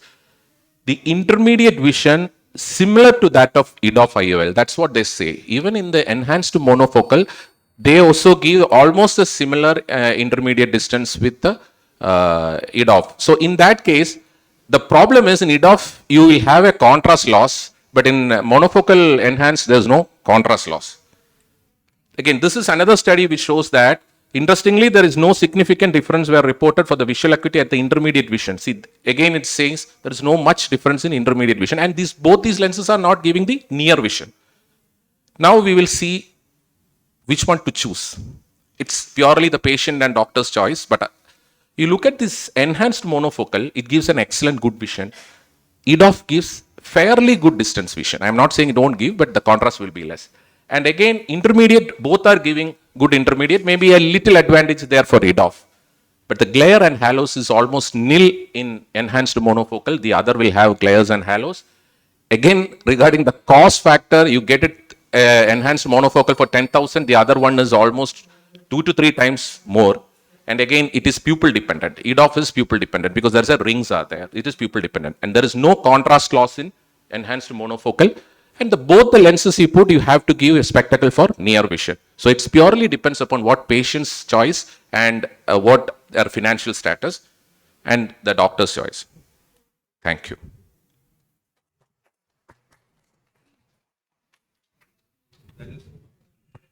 That was a very wonderful presentation by Anish, comparing the two kind of lenses in the enhanced focus.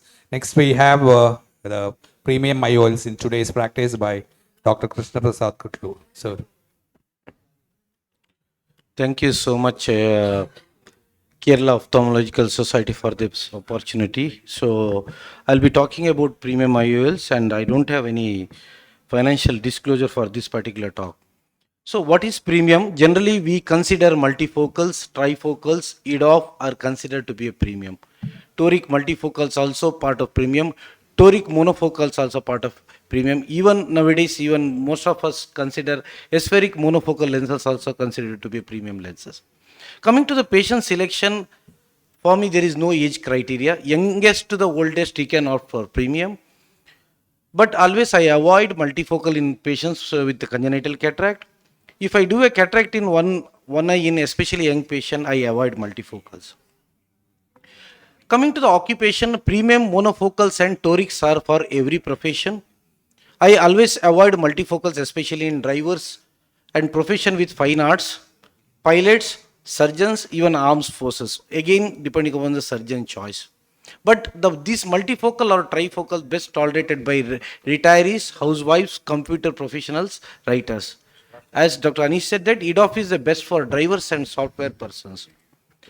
So always you should look at the patient attitude. Always patient is think that I don't mind wearing glass for reading. I always avoid them. Some of the patient ask me, will you guarantee spectacle independence? I always tread carefully. Some of the patient like complained of glare, I think you have to counsel them well. Then the worst scenario, what I always feel that I paid all this money and I have to wear glasses, they may ask. So coming to the clinical judgment, it's very important to ask for a amblyopia history. You need to look for pinhole vision, color vision, and comorbidity like age-related macular degeneration, glaucoma. This is very, very important. So often where we missed, always all my premium patient, I do the proper dry eye workup. You treat the dry eye, then you go ahead with the treatment. Always I do corneal topography just to rule out any irregular cornea. I do OCT to rule out any epiretinal membrane or age-related macular degeneration. I got a scan where I can find out whether the patient is having a loose zonules, and always make sure that patient doesn't have glaucoma. So coming to the post-keratofractive surgery, will you implant a multifocal? Again, depending upon their regular ocular surface. Then what is the near ad for multifocal? Can we advise trifocal to all the patients instead of multifocals? Leaving aside the financial consideration. The next question arises, need to operate both the eyes in quick succession or not? This is very important. So coming to the preoperative counseling, is as Dr. Chandrakant said, is very, very important. Always you have to tell the patient, sometimes they may require to wear the glass for a very fine print, and every patient I tell them that you have to read in extra light condition. And always you should show them the advantage of spectacle free vision, and also you should tell them, always you should look at the other eye condition. Always you better to avoid a hypercritical and demanding patients, and keep always option of monofocal open in technical difficulties during the surgery. This is very important. And also tell the disadvantage of intraocular lens also. So coming to the point about biometry is very valuable too. Although premium IOLs can be practiced with ultrasound biometry, but sometimes every surgeon will have a fear of surprises. Because sometimes what happens, these newer formulas may variable with the difficult to obtain from scan. Always I opt for this kind of biometry. Because the advantage with this biometry, you can have a full length tomography that shows the anatomical details in the longitudinal section of the eye. We can have an accurate AC depth, and even it can even find out about the suspected any tilt of the crystalline lens. Coming to the post-keratofractive surgery, probably I don't have any financial interest with the IOL Master 700. Probably TK is probably priceless future.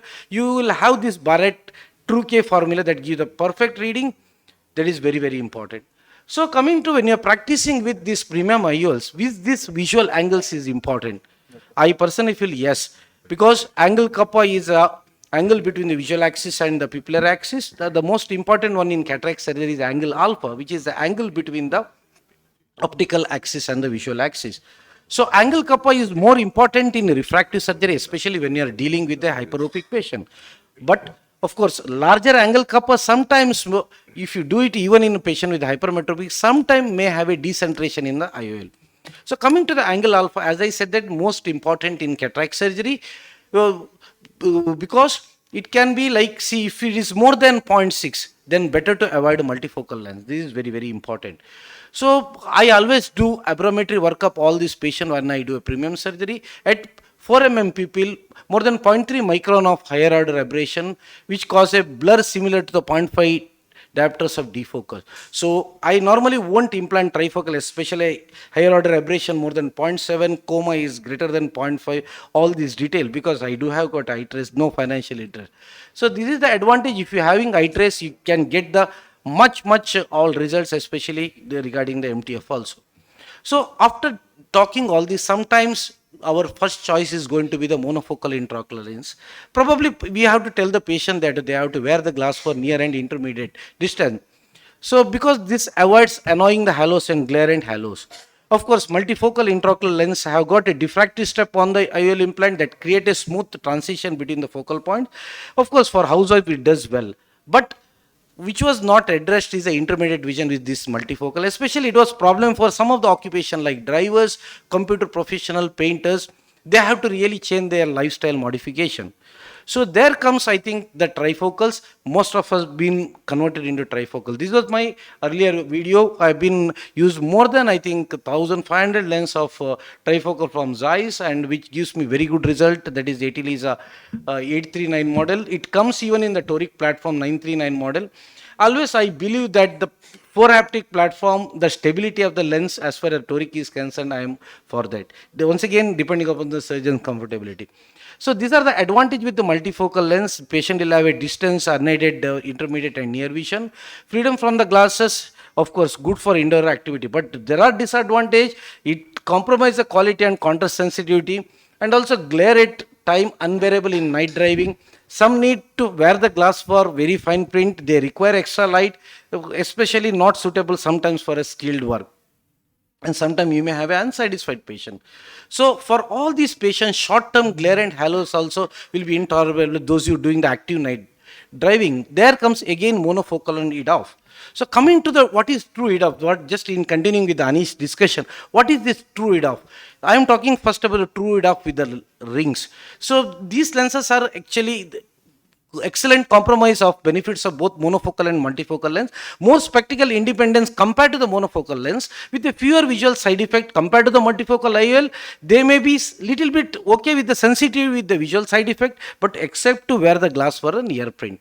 So coming to the what are these monofocal EDOFs? These are the newer monofocal IOL, does not have the rings. So I am talking about this lens because of the time I am trying to rush in. These don't have the rings, especially this newer one. This is the lens from Rayner EMV lens. I don't have any financial interest. It has got anterior aspheric anterior surface. It has got a controlled positive spherical aberration in the center of the lens, and also if the edge is such a way that it reduces the longitudinal spherical aberration. Very important, doesn't have any ring, so that reduces the dysphotopsia. This is one of the, I think, first few lenses I operated quite first time. The results are amazing. What I do, I make the dominant eye emmetropic, make the non-dominant eye myopic by 0.5 to 0.75. That gives me the very good results. So I will not be showing. So in the end, I want to talk about why torics are good. Because torics are much superior than any of the LRIs. So in my practice, more than 0.75 diopters, I always go for toric lenses. Where you will have problem, because sometimes with the preoperative measurement, sometimes you may have a surgical induced astigmatism, incorrect placement of the IOL. Sometimes patient may have a cycle rotation also. What happens, 1 degree of in torics, malrotation negates 3.3% of toricity, and 0.65 to 3% cases, more than 10 degree rotation may have a axis needed for re-rotation. So this is very important. There are different, I do have got a Callisto system with me that give a fantastic result. I don't have any financial disclosure, but those are starting toric practice also. There are a lot of bubble markers are available, but I do with this something like one of my friend, Saurabh Patwardhan toric marker. This is a smartphone gyroscope that gives a equal, we did a study that gives a equal results how all other even toric app is giving with very good results with this. So improving the toric outcome, always counsel the patient appropriately. Plate haptic lenses according to me offer better capsule stability than less rotation than postoperatively. Best is of course markerless system, because it can take the data from the IOL Master 700. So always intraoperative exclusion criteria for premium IOL is very important. You need to, if you are having, then you should not put, if you are having a vitreous loss during the surgery, zonular damage, capsular exis, capsular rupture and pupillar trauma during surgery. In conclusion, optimization for toric IOL is very important. Good self-sealing incision, keeping in mind surgical induced astigmatism. 5 mm central round rexis is the key. Complete visco removal and wound hydration is very, very important. Recheck the alignment before removing the speculum. Premium IOLs give a higher spectacle independence and patient satisfaction, give us a recipe of success. Again, I thank all the members of KS and all my seniors for this opportunity. Thank you one and all. Thank you, sir. Thank you. That presentation was really nice. And now we Any questions? no, sir. Question answer is the last, sir. Okay, thank you. So now we call upon Dr. Sudeep Das for premium IOL implantation in difficult scenario.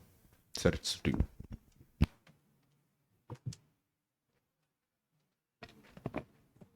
Yeah, thank you for this opportunity. So when we come to this,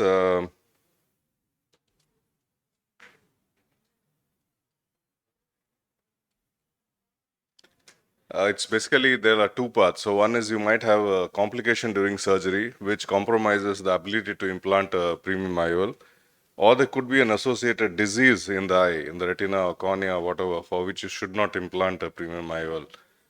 So these are simple things. I'll first deal with the surgical part. So when you have a PCR, remember this is not for premium IOLs for anything. Do not shut off the irrigation. So move from phaco to irrigation. That is operation 3 to 1. Because we shut the irrigation, the vitreous comes forward, AC collapses, and enlarged PC becomes a lot larger. Then you inject whatever OVD you have at hand. If you have access to a good quality heavy OVD, that makes it better, but inject anything with the non-dominant hand because your phaco is still in the wound, and then remove the phaco. And then you decide on what you want to do. So this was a sort of a brown cataract. It was for toric IOL. You can see it's very, very, very brown. And this is many, many years ago. You can make out from the video. So actually, we relax after removing such an IOL. And sometimes the problems are during the irrigation aspiration. So you can see there was a vitreous. So, but I had the sense not to release the irrigation. So there's a small bit of small, almost a round hole in the center. So in this, and almost no cortex. So I decided to inject the toric IOL into the wound. And then I can actually still place it in the correct axis because and there was absolutely no cortex. So this is actually one of the simplest things you can do. And it's not always so simple. So this was a sort of a PPC, known PPC. Again, I'm removing the epinucleus.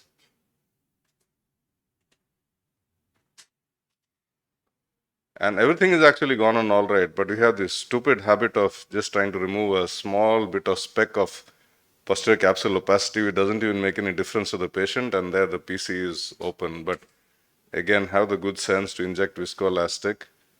And this was sort of a flap, so I could convert that into a posterior axis. Now you can actually see it happening. So you need eagle eyes during surgery. Of course, eagle sees distance, you need to see the near also. So moment you have to be able to detect problems when they happen and take remedial action immediately. So I can implant this into the bag. As you can see, it's a multifocal IOL. And because I've done a posterior axis, I have absolutely no care in the world that that's going to extend. So I can put it wherever I want in the bag. And so this I'm just showing to the younger people in the audience. You do this in every case because when you come to premium IOLs, you cannot just practice this in premium IOLs. So try to do this in every case of PCR you have. And it's actually very, very easy to tear the posterior capsule compared to the anterior capsule. There are no zonules pulling on it, and it's a much thinner capsule, the posterior capsule. So you can, and just a small bit, that's it. Very, very small. You don't have to make it large. And wherever, it doesn't always have to be central. Sometimes even a slightly peripheral one, you can do that.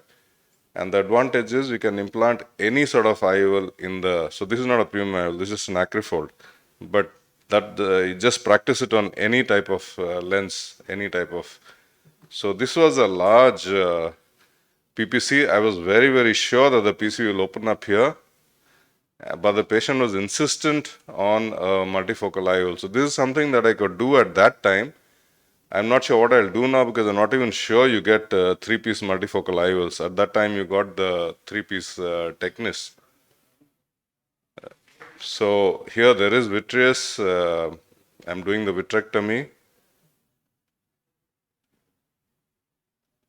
So do not try to aspirate anything when there's vitreous in the anterior chamber. So do a vitrectomy, anterior vitrectomy.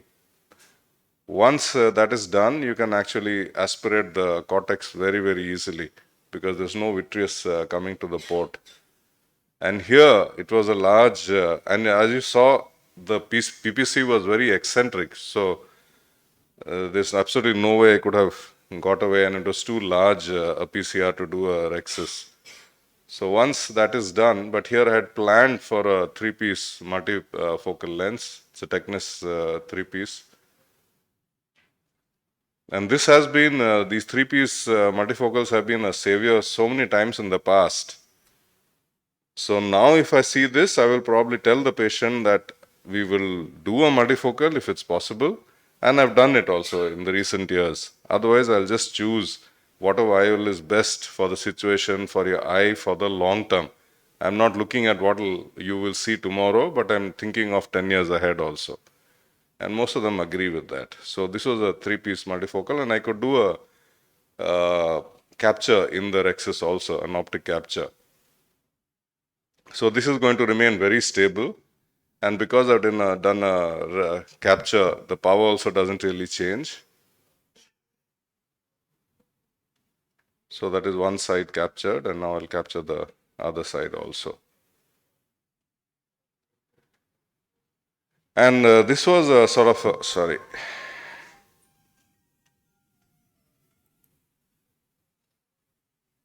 Oh, this doesn't play, so we'll just skip that. So that was actually, I'll just tell you about it. There was this Roman Catholic padri who had come, who had an injury to the eye while he was playing shuttle badminton. And he had a sort of a subluxated cataract. So this was the time I had access to a femtocataract system, FLAC, so I did that. And there was significant subluxation on one side. The rest was all right. So actually I planned to do a CTS through Hoffman's pockets. And actually on one side, I had made a cut, instead of doing it with a blade, I had made a 300 micron cut with the femto, a straight cut there, like an LRA. And I thought, okay, I will make the flap through that. So it all went very well. But, you know, like when we do toric IOLs, we know our SIA.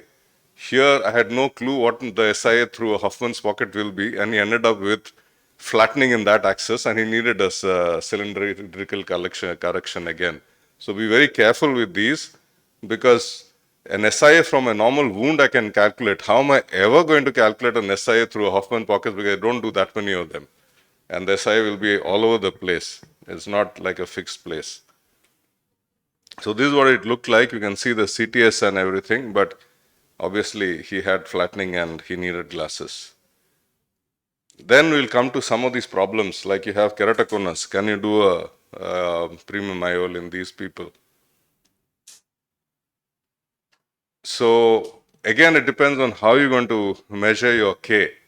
There are various ways of doing it, but I depend on the EKR. If you have access to a pentacam, the best thing you will get is probably EKR at about 4 millimeters or so.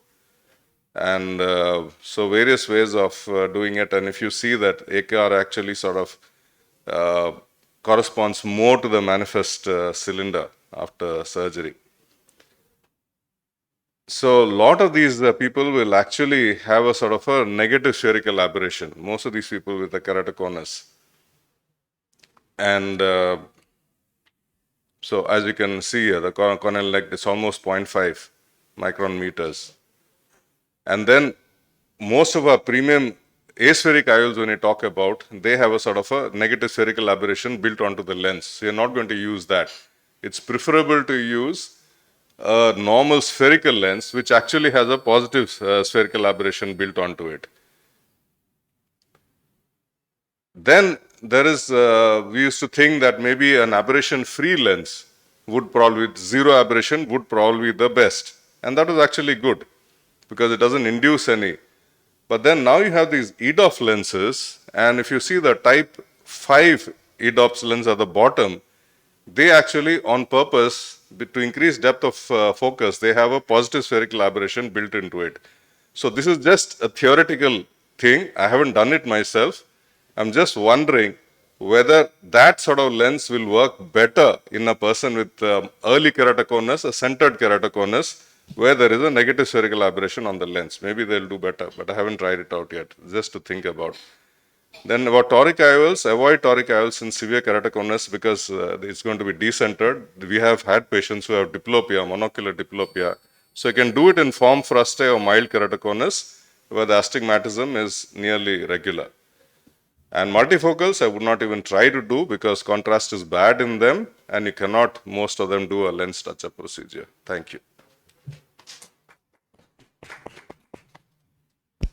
That was a wonderful presentation by Deep Das, highlighting the complications, handling the situations. Very good. Now the last topic coming up, not the least, I think the most important topic, because normally I don't get time for my multifocals or premium IOLs to evaluate how they are doing well. We just do get 6x and 6, fine, just the patient go. So we are going to hear from Madam the evaluation, post-operative evaluation of premium IOLs. Not this. Which one? Ah.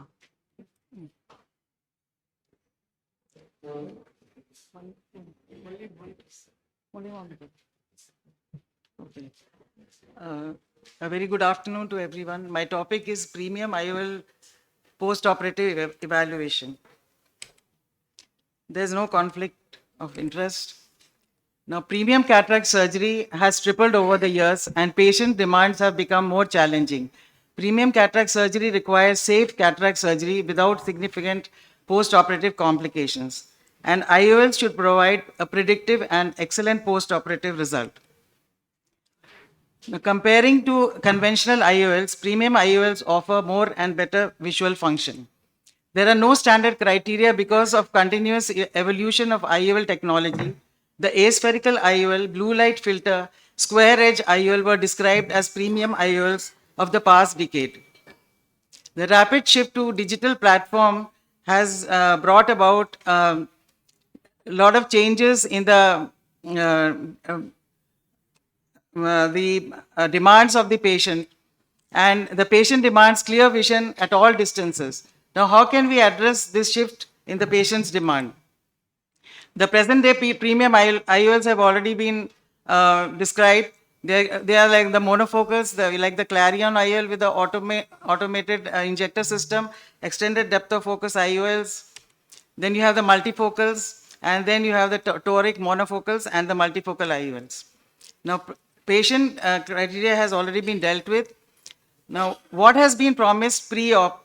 The patient has been, the quality of vision is of primary importance for premium IOLs. Spectacle independence for distance, intermediate and near for multifocal IOLs. Presence of minimal photopic phenomena, glare, halos, and dysphotopsia. A good contrast sensitivity for multifocal IOLs, and social vision in case of EDOF IOLs, and an overall patient satisfaction. The post-operative evaluation involves the visual acuity for at all distances, contrast sensitivity, slit lamp evaluation for corneal clarity, iritis, anterior chamber depth, IOL centration, and posterior capsular opacification. The quality of vision is assessed by subjective and objective methods. Subjective methods can be by a questionnaire, like we can ask the patient, are you satisfied with surgery? How often do you need spectacles? And whether he would recommend this surgery to others. And what is the frequency of halos, diplopia, and dysphotopsia. Objective measurements include specular microscopy, corneal topography, tear film abnormalities, aberrometry, then higher order aberrations can be measured.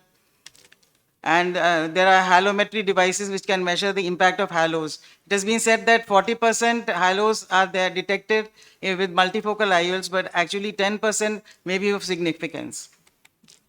Then devices which measure the quality of light diffusion inside the eye, and then there are devices which measure contrast sensitivity. So various devices are available for an objective measurement. Now I'll highlight some of our experiences with premium IOLs. Starting with the Synergy multifocal IOL, we had done 50 eyes this year of 27 patients, out of which 46 eyes had bilateral surgery. And we found that 90% of the patient had uncorrected distant visual acuity of 6.9 to 6.6, and 92% had a visual acuity for unaided near vision acuity of N6, and 8% had visual acuity of N8. You can see the well-centered multifocal IOLs. Then the eye-hands EDOF IOL, we found that 96% had uncorrected distant visual acuity out of the total of 213 eyes, and most of them required near vision correction. Intermediate vision was good in all the cases. Now coming to the EDOF VVT IOL, we had done 33, total number of 33 eyes, out of which so we had some bilateral cases also, and the 11 eyes did not require additional near vision correction, but most of them needed, out of these, most of them were the patients who had done bilateral surgery. And most of them required a near addition from starting from 0.75 diopter to say plus 2 diopters. Now, out of the toric multifocal IOLs post-operative evaluation, the anatomical outcomes depend on the type of the marking method, IOL material design, rhexis size, and centration. And the functional outcomes, it has been, studies have found that 20/40 unaided vision is achieved in 70 to 100%, and uncorrected near vision is achieved in 100%. Spectacle independence is 79% to 100%, with a lower degree of residual astigmatism. Our experience is still limited. We implanted toric EDOF VVT IOLs in 15 eyes. 6 were bilateral and 3 were uniocular. And 2 eyes of one patient, we had done a panoptic toric IOL. The uncorrected distant vision at 1 month was 6/9 to 6/6 in 14 eyes. And now coming to the EDOF VVT toric IOLs, uncorrected intermediate vision range from N8 to N12 and near vision from N8 to N10, and the ad was ranging again from plus 0.75 to plus 2 diopters. There was no unhappy patient. Now this shows the picture of a VVT toric and a toric IOL. And this is a toric panoptic with the post-operative slit lamp photo of a well-centered IOL. In 2016, we had done a study on multifocal IOLs, a comparative study between the Acry-Lisa 116 eyes and IDIF IOL from the CARE group, 80 eyes, and we found that the spectacle independence, unaided visual acuity of 6.9 or better, and near vision of N8 or better at 3 months post-op was 87% with the Acry-Lisa, with 97% for near, and 80% spectacle independence was found in the IDIF group. Contrast sensitivity and incidence of PCO was similar in both the groups. Now I'll present a difficult situation where a patient with a PPC wanted a multifocal IOL. One eye was operated with a multifocal successfully, and he was a happy patient. At the time of the second eye surgery,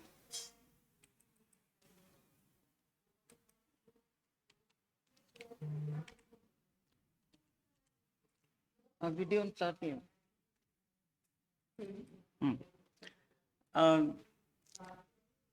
The nucleus was being emulsified, and that time I noticed a PC rent. So I stopped and did an anterior vitrectomy and removed the cortex, and finally I could implant the IOL in the bag. It was my good luck that I could do it successfully. And this was the post-op pictures of both the eyes. They look similar on slit lamp. And you can see the dilated photograph where you can see the PC rent and the IOL in the bag. Post-operatively, the patient did well. He had some macular edema, cystoid macular edema, with and he complained of floaters because some lens matter had fallen into the vitreous, but eventually the condition resolved and he was okay. Now, with premium IOLs, the post-operative chair time is important because premium IOL patients require more chair time, and the studies have found that patients bilaterally implanted with premium IOLs, they require more chair time of say 5.5 hours per year, and they require more diagnostic testing, and they require more YAG procedures. To conclude, good pre-operative history and evaluation is very important to have an excellent post-op result. Surgeons should determine pre-op which IOL is best suited for a particular person. If the surgeon has blundered pre-op, nothing can be salvaged post-op, and look for overall satisfaction. Thank you. I thank the KSOS for giving me this opportunity today. Thank you, ma'am, for the wonderful talk. Now, the session is open for some questions from the audience.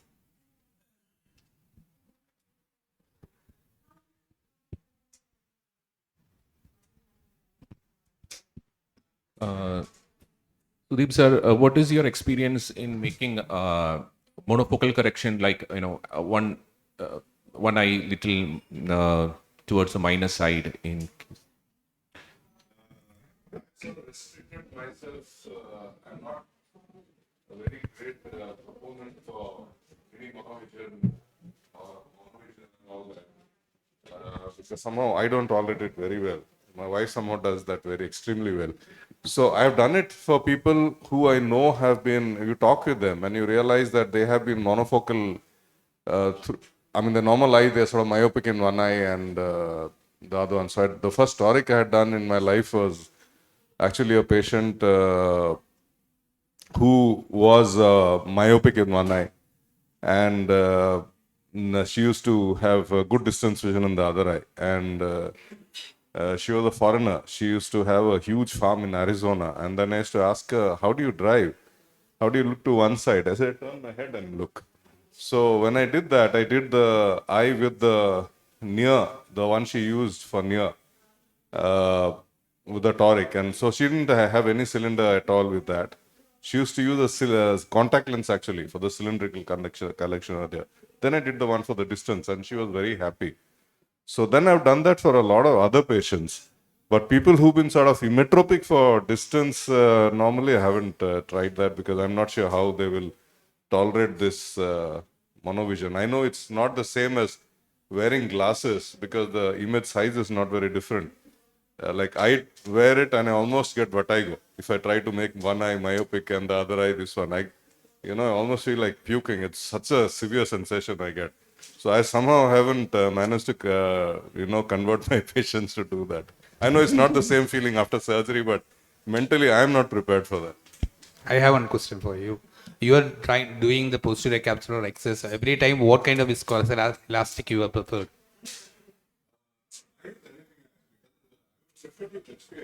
Experience.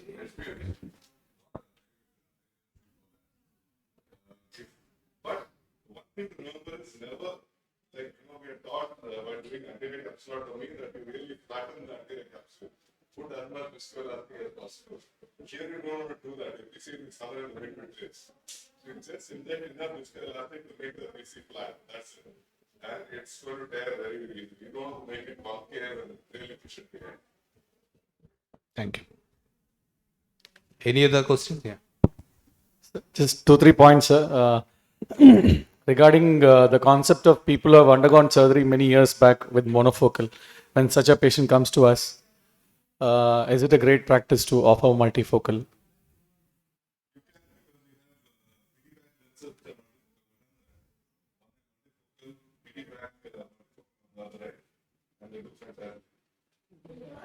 Second point, sir, in long-standing diabetics who are currently under control, typical NS2 cataract, no diabetic retinopathy on OCT, 10-12 years of diabetes, is it a great idea to push them for multifocals? Tomorrow, he might develop a diabetic retinopathy. Better to avoid multifocal. Normally, I don't recommend multifocal for long-standing diabetes. Means when the patient comes to you, he is not a long-standing diabetic. He is say 55 years, 60 years of age. He is only 5 years of diabetes. He looks healthy. He will live till the age of 70.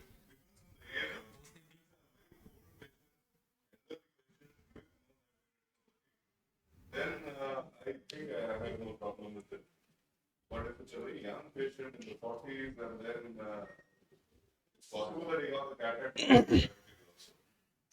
In such cases, sir, nowadays most of the companies, the EDOF lenses are as expensive as the multifocal lenses. So is the EDOF a safer option? Like we don't have to commit to the patient.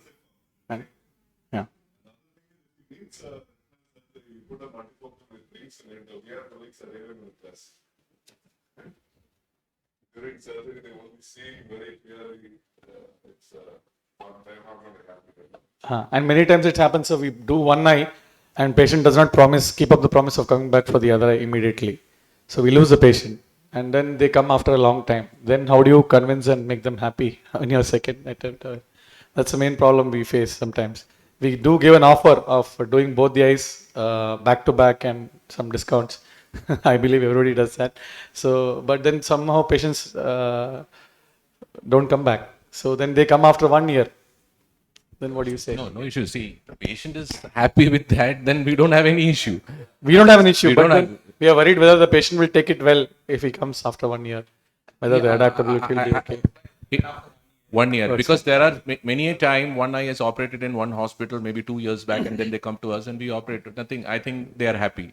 But only thing is, if they are not coming, also it's their problem, and they must be happy with that one eye. Very happy. Right. Thank you. So that brings the end of the session. I thank all the speakers and the audience for the patient hearing. Thank you.